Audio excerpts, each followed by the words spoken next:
Welcome to episode 7 of Objectively Biased. This is Wilder Adams alongside John Tortorelli. No River today, but we'll get him very soon for the next episode, which we will record this weekend. But today, it's a pretty straight shot with our topics today. We are going to do a top 10 players under the age of 25 to build around in response to that ESPN ranking. And it's the in-season tournament this week, so it's a good time to just reflect like a mini all-star break and just see how some of the major offseason moves have looked so far, notably for the Philadelphia 76ers, New York Knicks, and Minnesota Timberwolves. So, John, man, I haven't talked to you in a little bit, man. How are you doing? I'm doing fantastic. We got a jam-packed show today, a lot for us to cover. And quite frankly, my favorite topic is always young guys around the NBA. And so there's no better place for the two of us to start off. Yeah, we were talking about it last week. Just we're seeing a big rise in terms of young players actually leading teams to production, notably from the 2021 draft. What Franz Wagner, Evan Mobley, and Cade Cunningham are doing. They kind of are, in a lot of ways, the faces of the Eastern Conference this year. So, yeah, it's going to be great. And by the way, I got to talk about those Minnesota Vikings a little bit. I got the shirt right here. Got the 11 and shirt 2. right here. 6-game win streak. Is that what you guys are on now? 6 game. We started with that 5 game win streak, and then we had that weird Sunday night and Thursday game. We lost 2 of those, and now 6 in a row. So, life's pretty great right now. I can't lie. And I didn't watch the Steelers game. What happened this weekend? We took care of business. Oh, As yeah. George Pickens said, I don't really think the Cleveland Browns are a good football team at all. No. At least Jameis Winston is fun, though. I mean, he has funny quotes, and he has an attitude on the field that's pretty unique. And everything he says, man, is motivational. So that's kind of the peak of the Browns right now, kind of the anti-Deshaun Watson in a lot of ways at this point. Definitely. But, yeah, I think that's a good way to transition into this. So the concept we are going to do, so one of us are going to go get the first pick, and then the other is going to get the second pick, and we're just kind of going to go back and forth and do our own ranking of just who we're building around, best young players to build around. So, John, how about this? I'll give you the first pick because I kind of know who you're going with. I see what you're doing here. I know who the second overall selection is going to be for you. It's a no-brainer to me. The best player in the NBA to build around right now would be Victor Wembanyama. Defensively, he's the most transformative player, but on offense, he's just scratching the surface of what I could believe is an elite scorer in the making at 20 years old. There's a lot of polish that he can add to his game, a lot of refinement. At times, his shot selection and decision-making look like that of a 20-year-old who has the burden of running an entire offense, which before he was drafted was the worst offense, one of the worst offenses, I should say, in basketball. But what Victor Wembanyama can bring as a rim protector and capable switch defender who can play the 4 and the 5, and then offensively has every single physical trait to be able to run your offense and create shots, I think that's the highest ceiling any player can possibly give you. And if I'm looking to run a franchise, that is what I'm looking for first and foremost. I want to add to that. So, Victor Wembanyama, since the start of November, because he had that really weird start, 25 and a half points a game, 10 rebounds, 4 assists, 3.5 blocks, and 1.5 steals on 50, 37, 84 splits at 7'5". Unreal, man. He's gotten his 3-point shooting percentage up to 34%, and he makes over 60% of his two. So the efficiency was the one thing which last year I felt was, if any detractor, the number one thing. But this year is at 60% true shooting, which is a lot better, 4% better. So once the shot making comes along, I think we're easily talking about someone who can be a top 10 player. If he gets to 25 points a game on league average efficiency, and he's just about right there. I mean, if he's shooting 60 true shooting and is the best defender in the league and is scoring 25, and we see the difference between when he plays and when he doesn't. The Spurs the last couple games are getting blown out, but when he plays, they're legitimately competitive. You can make a case Victor's a top 10 player right now. You can. I mean, it's one of those premature things, kind of like year 2 Luka, where you're watching the first 15 games and it's like, yeah, Luka's probably a top 15, top 10 player now, but we should probably wait on it. That's the only thing you can say about Victor, because in terms of pure production, there's not 10 more productive players. And you talked about it. The question is his scoring efficiency. Well, guess what? He's shooting 60 true shooting, and there's still a lot of meat on that bone in that regard, because the shot selection is not there yet. So the ceiling here is one of the highest ever. I think we can both agree. Easily. Now, the second overall pick, I really wonder where you're going to go here because there's there's a couple of options for you. No, there isn't. I'm going to go with who everybody on the planet knows who I'm going to go with. Scotty Barr. No. I love Scotty, but it is Anthony Edwards who's the clear number 2 guy. And Anthony Edwards coming into the NBA, he just became the 3rd youngest player in NBA history to score 7,500 points. And we are talking about somebody who's been voted the best athlete in the NBA by NBA GMs. We're talking about the guy who the shooting, we're 23 games into the season, the shooting hasn't slowed down. Shot 5 for 9 against the Warriors the other day, 4 for 10 the day before. He's on 42.5% from 3 on over 10 attempts. It hasn't slowed down. And at this point, will it? I mean, we go back to the playoffs. We go back to the Olympics. He was shooting over 1.2 points a jump shot going back to the playoffs, That's going absurd. back to the Olympics. It's That's been a elite. long time. This isn't just 20 games. We're talking, if you count those, almost 50 games. And I mean, this is the best athlete. I mean, out of number 1 overall picks, who's had more playoff success in the first 4 years than Anthony Edwards. 3 playoff appearances, the best player on the conference finals appearance team. He's unbelievable. Victor Wembanyama is the guy in the NBA, but I think the clear number 2 guy is Anthony Edwards, and he's the one guy. I see a world where would it be crazy if he just puts it all together? We're like, wait, actually, he's the guy in the NBA because he has the A+ athleticism, A+ shooting. If he just rounds everything out, Victor's ceiling's unreal. So is Anthony Edwards. So I think he is pretty clearly number 2. I like the pick a lot because one of the more underrated parts of this discussion is someone who's going to be durable and reliable. You look at Anthony Edwards through his career, I don't believe he's missed a single game this year. And up until 2023, he didn't miss a game his first 2 years in the league. This is someone who's missed a grand total of 6 games. And that level of durability on a night in, night out basis translates in having that rhythm and confidence and that ability to go nuclear in the postseason like we saw last year in some spurts in those series. So I think Anthony Edwards is an easy top 2 selection. He's got that floor here just because of the fact that you know exactly what you're getting from him. With Wemby, you have a little bit of concerns that maybe at his size, he can fall victim to some of the same issues long term that other guys, his brethren, have kind of dealt with. But with Ant, what I look at is if Donovan Mitchell was 5 inches taller, 5'4", 5 inches taller, and that's someone who Donovan Mitchell in his own right is a top 15 player in the world. Now you give him all the physical advantages that he sorely lacked. You're talking about a superstar. So Ant-Man is a pretty easy selection. And obviously what he's done for Minnesota is very rare. It's not something that many players can do. Even Kevin Garnett, it took him until 2004, his 8th year in the NBA, when the Timberwolves gave him a good supporting cast. Ant-Man got that a little bit sooner. And I just think culturally, there's very few guys who bring as much to a team. With the 3rd overall pick now, I'm going to go with a player who I believe has been underrated. He recently was injured. He's also someone that I believe gets a bad rap at times because of the market that he plays in. That's Paolo Banchero with the 3rd overall pick, a former 1st overall selection, just like Ant-Man. What he was doing this year before getting hurt was a sign of what we can expect for the rest of this year. A near 30-point per game score. And elite scoring is only one part of the equation because Paolo has become one of the more well-rounded forwards in the game, a average to above average defender, someone who can really contribute on that end. And then I think the passing upside that he has to generate looks for his teammates at that size is purely underrated. This is someone who's getting the foul line 12 times a game. And with him being able to realize his inside scoring with his back to the basket game and attacking mismatches, he's just a physical specimen like that of a LeBron James, maybe, where he can be such a gravitational driver and finisher around the cup that he's going to penetrate and open a lot of open looks for his teammates. Orlando still doesn't quite have that same thing we've been talking about for years, the word that starts with S.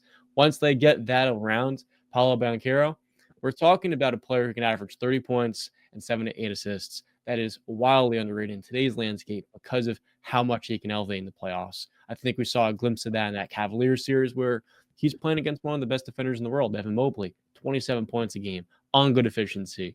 And if there's any gripe or any qualm you could have, it's maybe Paulo shooting, but we've seen him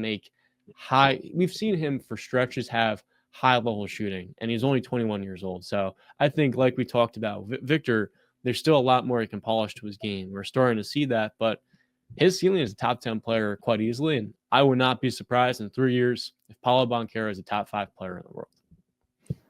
I have no issues. And honestly, I hate how much we agree so far because we can't have too much arguments on this. Paulo Banchero, to me, it's a reflection of how good the last few number one overall picks have been. Mm-hmm. We'll see with Zachary Versace. He's had his ups and downs, but what Paulo Banchero is doing, what Anthony Edwards is doing, what Cade Cunningham has recently done, Victor Wembanyama. I mean, in the last 5 years, the worst number one overall pick, you could say, is Zion Williamson, who is arguably the most hyped number one pick, who still has multiple all-star appearances. And yeah, we can make fun of his weight or whatever, and how long will he actually last? Is this a more out of shape Larry Johnson? Those are all valid. But if that's your worst number one overall pick in 5 years, you're doing pretty well. And I think what Paulo Banchero is doing right now, I think he's got unbelievable Hall of Fame talent. And now the question is going to be, when Orlando gets back healthy, how does Paulo and Franz mesh? Because we're seeing Franz Wagner, unfortunately, recently injured, the same exact injury, I believe, as Paulo had, which is bizarre. Crazy. Yeah. But these two are both great with the ball in their hands. So how are they going to mesh? And I think there's going to be a lot of interesting comparisons because no Franz Wagner when Paulo Banchero returns. So it's going to be the Paulo ran magic versus the Franz ran magic. And I think there's going to be some nasty narratives similar to the light of a Jason Tatum versus Jaylen Brown discussion. So it's going to be very interesting, but I can't disagree at all with this pick. I think it's great. Do you think it's a no-brainer? I think it's a no-brainer. At this point in time, things can change. I think it's one of those 1A, 1B, 1C things at the top because I think Victor Wembanyama should be the number one pick. I think that's no-brainer. But Anthony Edwards, I think, is the no-brainer second pick. And we can see a world where he becomes better than Victor if some things go his way.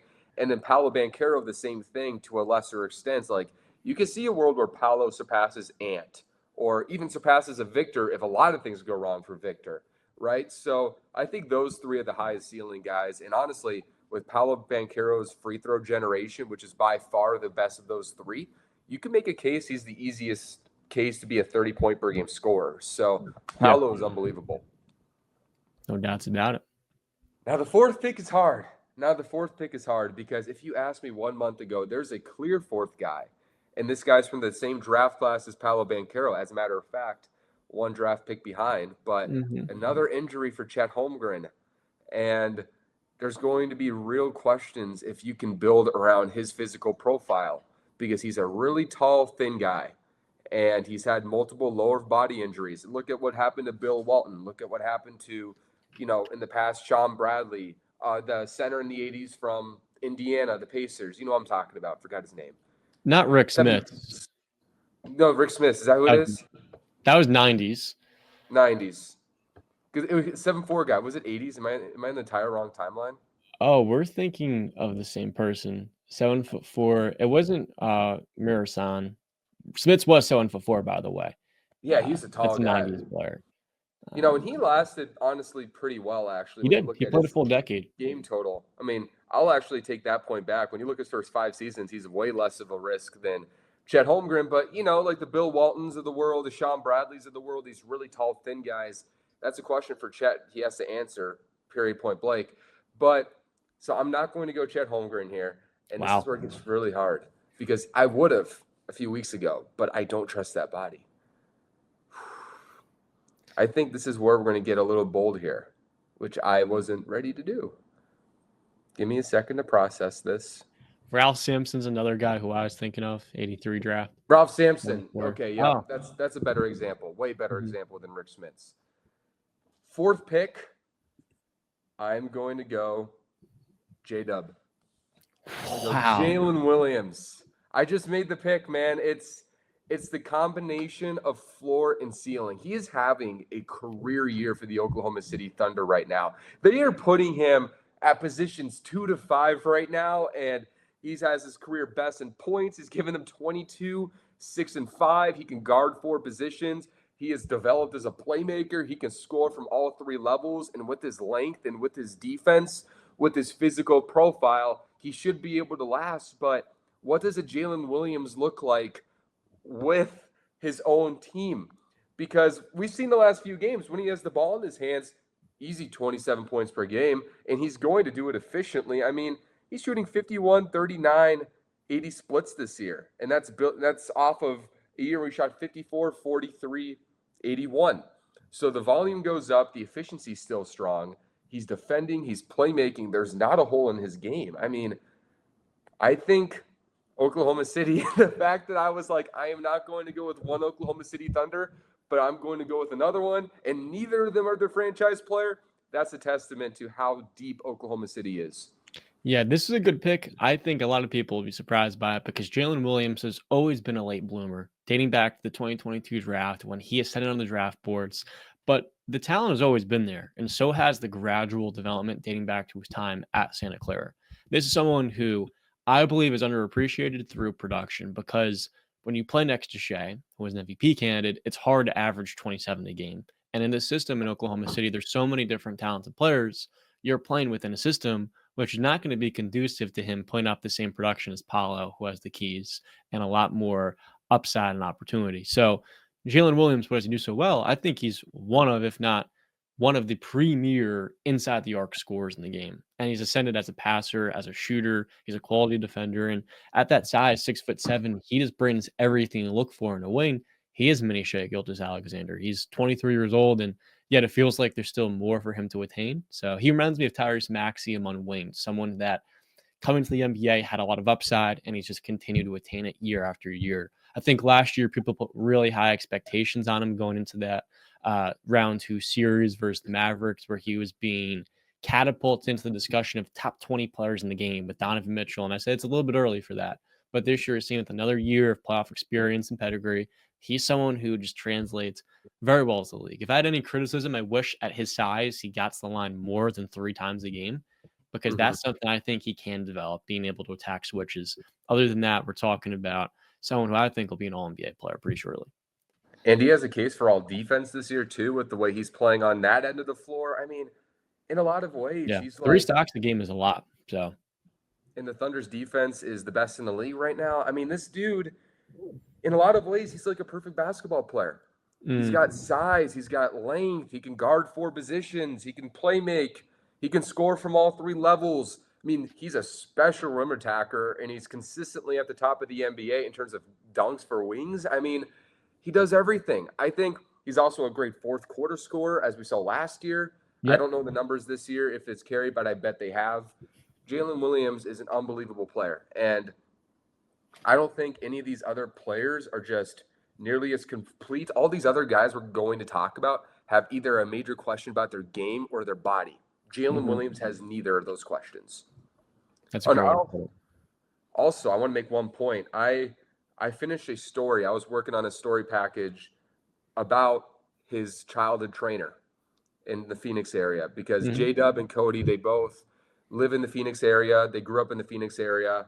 And I did a story about an individual named Padraig O'Brien, who's a successful trainer both at the NBA and youth levels. And he's been working with Cody since they're in 5th grade and Jalen since high school. And he was telling me that in high school, when Jalen Williams wasn't really getting any attention, that one of his hot takes back then was when Nico Mannion was going crazy. I'm sure you remember that. It was like, he was like, Jalen Williams is a better prospect, and he's going to bloom late, but he's going to really pop.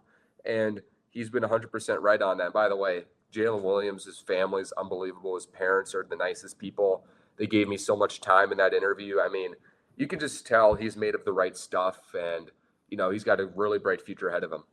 I absolutely agree. He's one of those premier prospects that has his head on his shoulders. I think he's one of my favorite players right now, but he's on Oklahoma City, so it's easy to not kind of separate him from other prospects. He kind of just gets lumped in with the next pick. Yeah. And that for me is Chet Holmgren at the 5th overall selection. When we talk about Chet Holmgren, what he is a perfect do-it-all big man. You highlighted before, and what led to him slipping a little bit is that he does have some injury concerns. He had the foot injury, and then more recently he's been out as well this year. But I look at what he can bring. He switches very well from the 4 to the 5. He's an elite shooter, a very good passer, someone who's been able to scale scoring. And then defensively is maybe not the most switchable, but he is very capable of switching. And at the same exact time, he's one of the best rim protectors at that size. So when you're looking to build a team, I don't look at Chet necessarily as the best number one, but I do look at him as the best number two, someone who complements your superstar. Mhm. And if you want to win a championship, will elevate you if you put him next to one of the four guys we just mentioned before. Do I think he has the upside of leading a contending team? No. But I also don't think so for the names we have coming after him. So we look at his production, 16 and a half points through 2 years. I think he, because of his brittle stature, isn't the best rebounder and he can get pushed around in playoff series. Everything else he brings at a high level. And like we talked about, J Dub, I don't think he has enough opportunity to be as possibly productive as his skill set indicates. So this is someone who I think will be averaging 29, 3.5 assists, and to go along with that, over 2.5 blocks a game is pretty impressive. Yeah, Chet's unbelievable. He was my number one prospect in 2022. And you mentioned it, just how complete he is. You can put him at multiple positions. He's portable on offense, efficient from every level. I mean, skill for skill in terms of just pure shooting and pure decision making, you can make a case he's more polished than Victor. Doesn't mean he's better or more talented, Yeah, I agree. but more polished, you can make that case. And you mentioned the point that he's probably not a number one, and as very few guys ahead are. Maybe there's one in the mix who becomes that after these group of guys, but I mean, that's why I was like 1A, 1B, 1C at the top, because I think Victor, Ant, and Paolo can be number ones.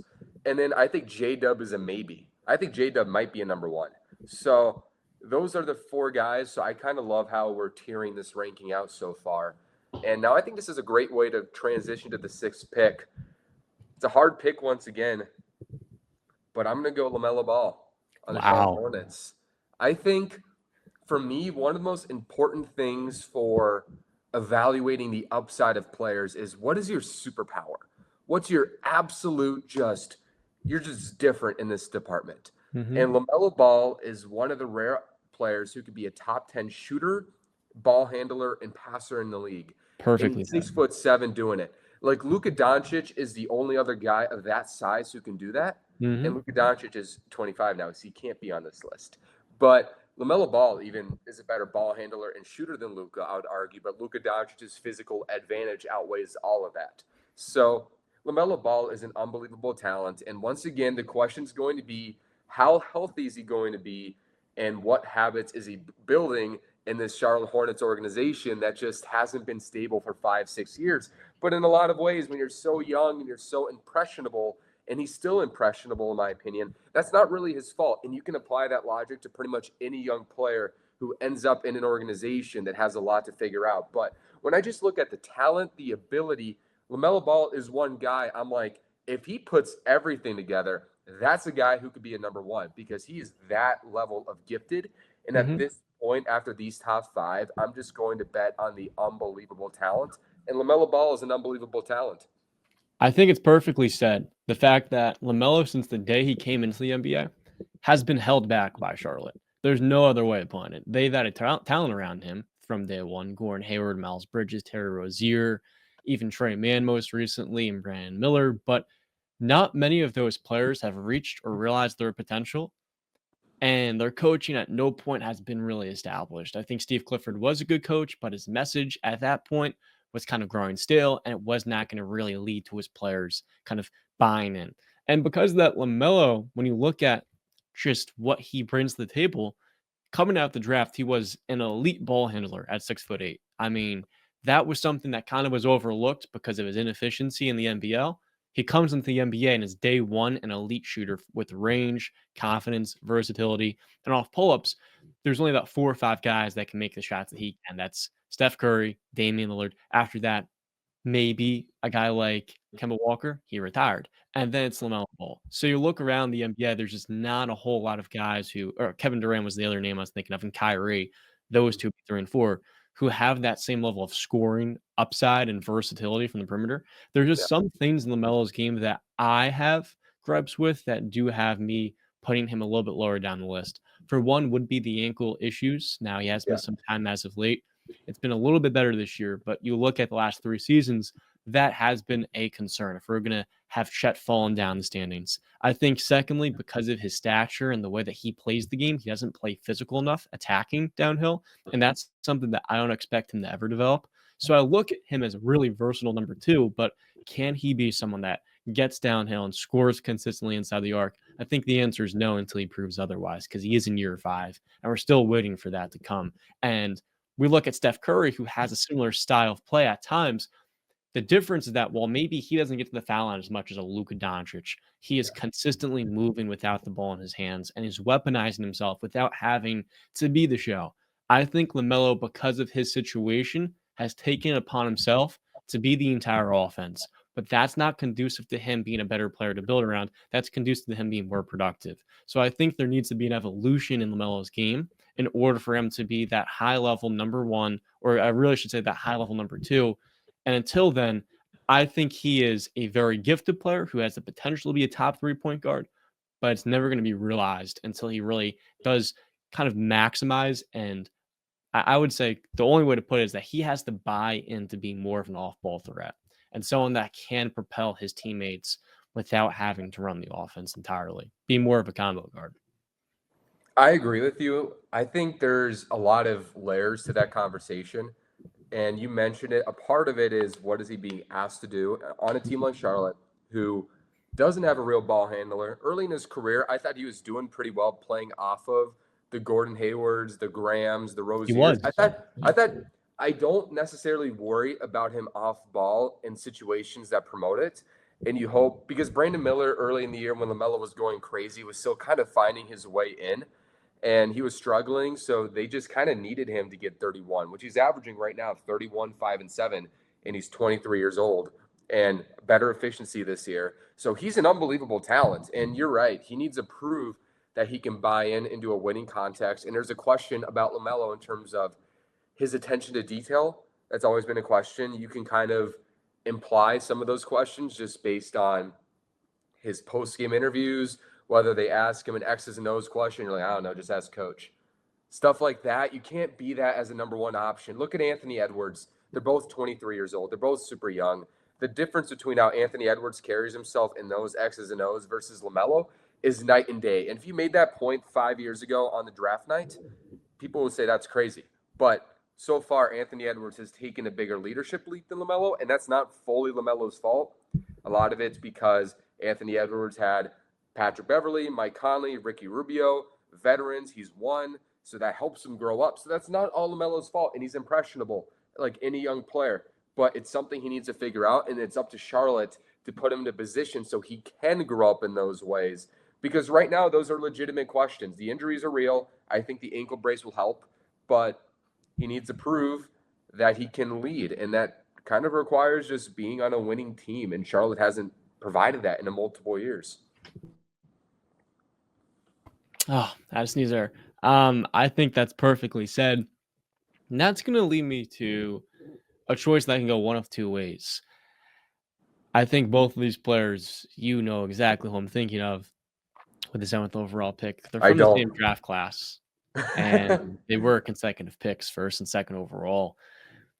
With the 7th overall pick, I will be taking Evan Mobley of the Cleveland Cavaliers. This is someone who has a case of being the best defender in the world with how impactful he has been. I think Wemby's number one. In past years, Bam has been right there. This year, not quite at that level. Mobley is right there with the Rudy Goberts, and I believe what he has brought to the table offensively this year, being more of that ball handler like we see with Chet, slightly raising that volume as a scorer and being more aggressive. Now you're looking at a superstar defender, a transformative defensive player, a pillar of a defense that's elite, who's given you 20 and 8 as a good passer and someone who has that value to connect the dots and be a high level number two once he gets comfortable in that playoff setting. We have seen him struggle at times, as has Jared Allen, but I don't believe it's a motor or an intangible issue. I think it was an experience play. And once he gets more experience and continues to play more aggressive, the way he has with better coaching, I'm looking at him as someone that every single team would kill to have. And that's obvious. That goes without being said. But I value that skill set slightly more than some of the names we have coming after him. I love that pick. I think Evan Mobley, honestly, outside of There's some guys like LaMelo who I think is a swing prospect to be a number one guy. I think Evan Mobley, among even Chet Holmgren, in a lot of ways, is the safest bet to be an impactful number two when Yeah. you combine his overall impact, the reliability. Evan Mobley's been hurt sometimes in his career, but it hasn't been nearly as concerning as some of these other players we have mentioned. And Hmm. he's improved as a shooter this year. I mean, 40% on over 2 attempts a game this year, which We'll is a take big it. step for him. 4 3 throws, something. He scored 41 the other day against the Yep. Charlotte Hornets, and he was nailing threes that game. We saw what he did against the Celtics in the playoffs when he had the freedom as a center. I've always questioned Evan Mobley in terms of he's got a very grounded, steady personality. Does he have the firecracker in him? Where if you need him to go psycho, can he go fully psycho on you?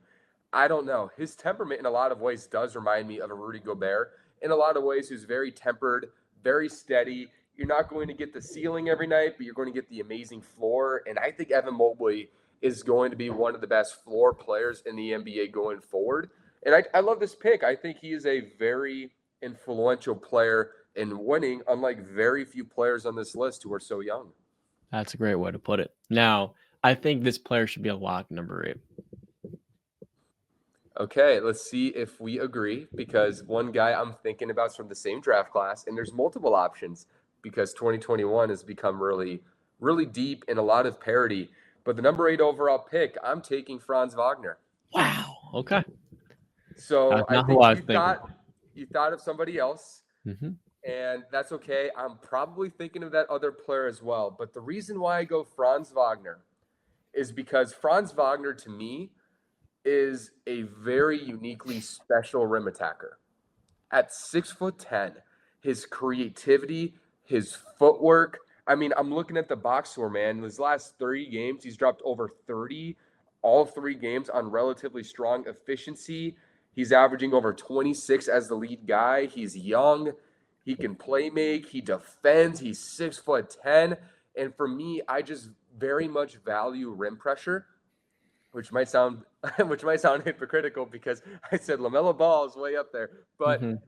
Franz Wagner, I think at this point of the draft, I think I'm valuing his upside as a rim attacker at 6'10" because I trust the playmaking still. I mean, on November 21st, he drops 37, 6, and 11, 39 and 8, like 2 days after that. He's got playmaking in him.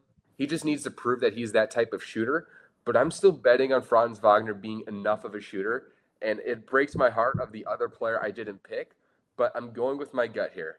And I took Franz Wagner. I know you did. It was an interesting pick because Franz brings 2 things which are very underrated in the grand scheme of star talent. He brings elite footwork and elite size at that small forward position, which allows him to be a driver that at times reminds me of Manu Ginobili. That's not a comp that I've thrown around too often, but the ways and where he's able to get downhill is very impressive and reminiscent of a Hall of Famer because of his craft and flair. Now, I do believe there are some questions, some consistency elements at play, such as his shooting, which I have defended, and those cold spells he's had from deep do tend for me to have him a bit lower on the list.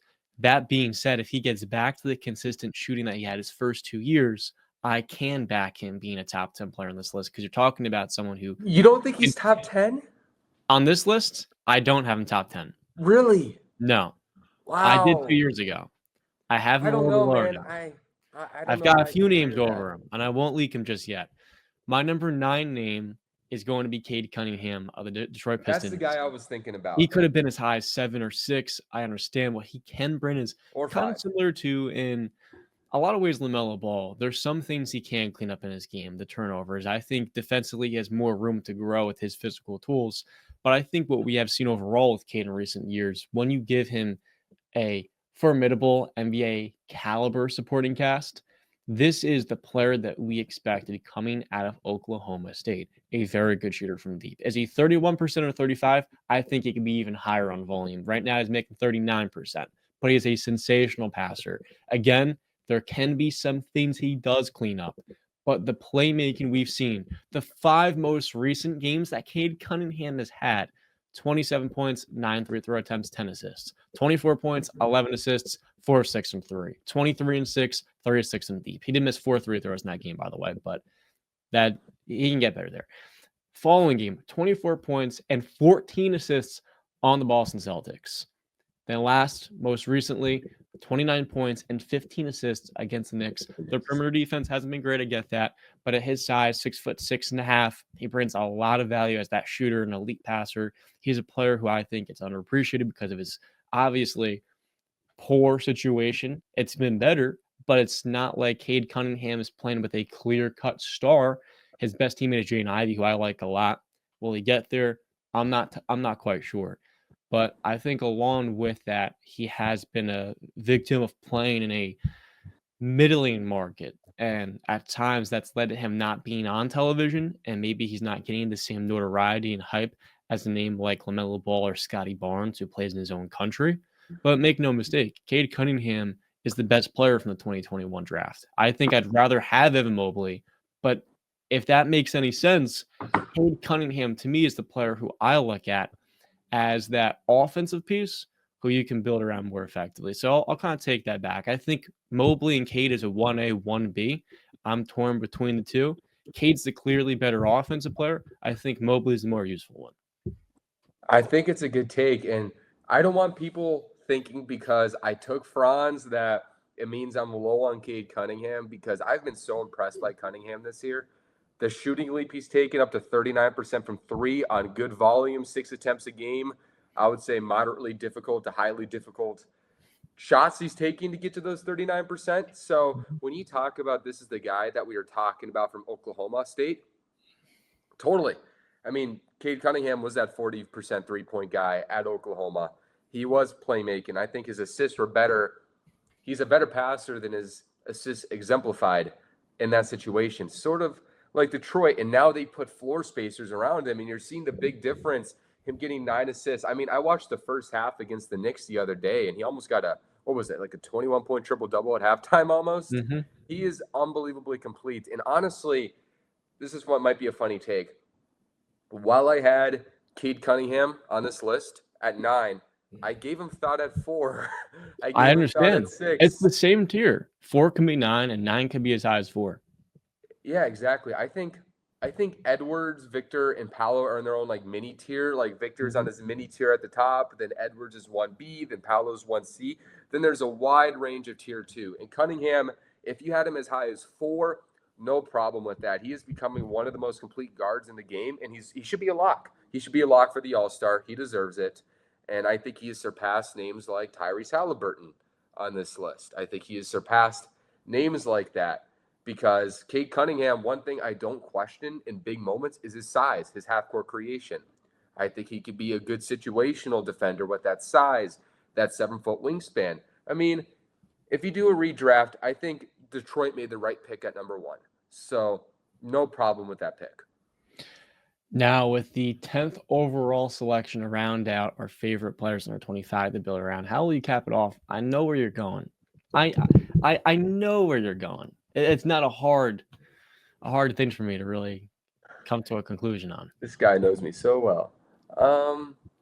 So there's 3 players who I'm thinking about, okay? 3 players.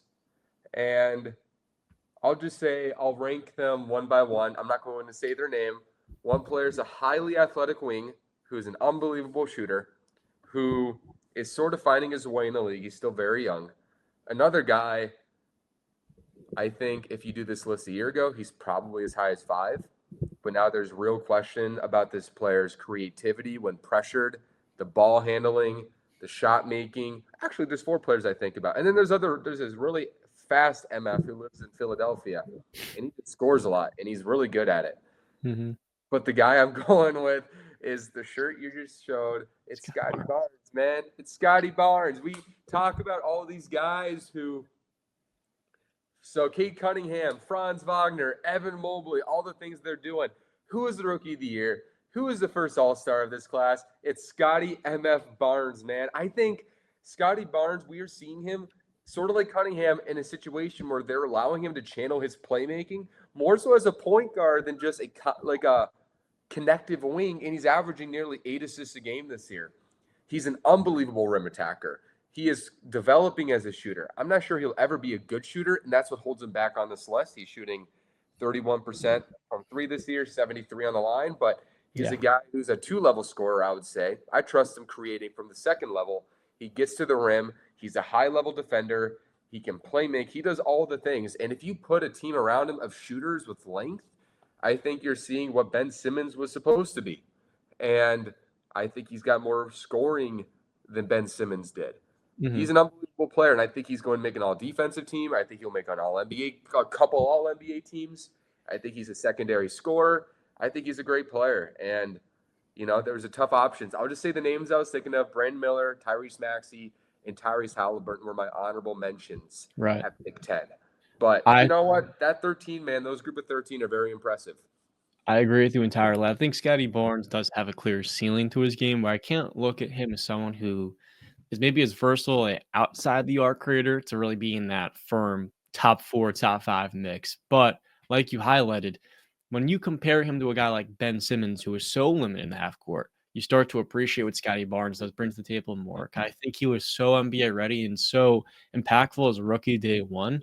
People tended to underrate him because we didn't think his ceiling was as high. But on a year in, year out basis, his production, something that should not be taken for granted. 28-7 is quite challenging in a rebuilding situation where there's a lot of different mouths to feed. RJ Barrett, real quickly, I know that they've missed some time, but last year's Pascal Siakam for half the year, OG Anunoby on the trade block. Years before, there have been a lot of different veterans that have kind of taken some of the shine and opportunity away. But when Scotty's healthy, we're seeing someone who's a bona fide all-star. I guess we'll wrap this up with some other names that I think are right there on the cusp. For me, it starts with Alperen Şengün, then Adam Bonds. I think Zion Williamson should be mentioned because 24. It's just, do I want to build a franchise around him? The answer is unequivocally no, because I can't build around someone who is never available. It's like the weirdest paradox in the NBA where Zion's a top 15 player if you remove durability from the question. Peak Zion. I'm not sure if peak Zion exists anymore. Maybe, yeah, he's 80% of the player he was in 2022 when he made an All-NBA team. But that version of him is so clearly a top 5 to 7 player in the upper half of that tier 2. But he won't be making this list over a Şengün because you can't build around someone, a team, if they're not going to be present for that team to then support them. It's a very challenging spot to be in for the GM if you're David Griffin. And then I think 2 more names: Jalen Johnson, easy. Stud. And I'm going to go with one more, Darius Garland. Stud. Dude, there's so much young talent in the league. Sometimes it kind of reminds me of the MVP race where people say, is this guy in the MVP conversation? He's like 5th or 6th, but it's actually a 2-man race. Yeah. There's a lot of really good players on this list who don't have a case for 10. And that's not because they're bad and they're not as fantastic as people think they are. It's just there's so much young talent in the league right now. And when people tell me the NBA is cooked after the LeBron and Steph era, if that's the case, man, we need a new commissioner. We need a new set of marketing. We need a new marketing team in the NBA because there's so much entertaining young talent that if you can't channel these guys into being entertaining, that's the NBA's fault. That's not the players' fault. That's not fate. That is the fault of the league if they can't maintain. And the fact that ratings are dropping right now, it's unbelievable because the NBA has never been this talented. You have Hall of Famers, all-time greats in their late 30s still. They're killing it. You have unbelievable, like Nikola Jokic might be one of the 5 best players to ever live. Yeah. And you have 3 really talented eras all at once. So the fact that the NBA right now is dropping in ratings is an absolute disgust of reality. Sorry, random rant. I do agree, and I think there's 2 reasons. One, there's not enough storylines like LeBron for Steph. There's not a villain arc for fans to follow. And then secondly, the product has not been good. Why is the in-season tournament, which I like the in-season tournament concept, marketed more than the NBA Finals? Why is the NBA Finals have no branding? It's like a regular playoff game. There's no feel to it. There's no energy. There's not the pre-game introductions, the glitz and the glamour, which when I was a 12 and 7-year-old kid watching Dirk Nowitzki go up against the 2011 Miami Heat, there was a feeling, and that was kind of building up sensation to the game. That's what makes the UFC so special. That's what makes their product stick out on Saturdays. Now, it's a little bit Yes. different. It's an entirely different sport. I get that. The NFL, same exact thing. There's a build-up and a climax, which the NBA has lost, and I think it's been lazy. Beyond that, I think Adam Silver said that the NBA is losing a lot of money, viewership's dropping. There was a subtweet by Six Rings of Steel. One of the reasons was that poor kind of visual product. The second reason was streaming, which makes him, why am I going to spend money on NBA.com if I can get a free version? And I do Yeah. have an NBA.com membership, I should say, actually. I'm not going to say that I don't. And then along with those two things, it is that you want to see guys on the floor more. Okay, yeah, you get that. But there's got to be that storyline that we once had, whether it's the villain arc or the player like LeBron who can be hard to model. And I think there's a few guys who could take that throne. There's Luka, there's LaMelo, actually. I think he's one of those guys. Victor and Anthony Edwards. I think those four names are the ones who are most likely to be the face of the NBA. Maybe Shea, maybe Tatum, but I don't think those players would be the main attraction to the sport. Maybe Shea. I think his play style is fun enough to watch, but The NFL, one thing, obviously they take advantage of, it's the greatest sport corporate model in the country, and it's not even close. And they have a level of ethos where the floor will always be high. But even the NFL, like, I get it, the Chiefs are a dynasty, but the NFL does a great job juicing the Josh Allen hype, the Lamar Jackson hype. They've never made the NFL, the Super Bowl. You look at Joe Burrow. I mean, they do a great job marketing dudes who haven't done it yet. The NBA, it's like LeBron and Steph. You have to wait for them to be a dynasty for them to be marketed. They do a really bad job of promoting the draft. Why is it that every time draft season comes up, people have to only listen to people like The Ringer or maybe one day us and just say, like, okay, I don't know who the heck any of these guys are. That's the NBA's fault. It is. I get it. There's not the 3 year you build up college football and you can get emotionally connected. These guys are all international, but social media is all propaganda. Very few of us have the energy to watch all these players all the time. Most people gain connections based on what they're being presented on social media. And the NBA is supposed to be the greatest social media outlet of all the sports in the country. But they really haven't been lately because we don't know any of these guys because the NBA hasn't marketed the young players well. We have one of the greatest players of all time right now dropping 50, 18, and 11 every game now.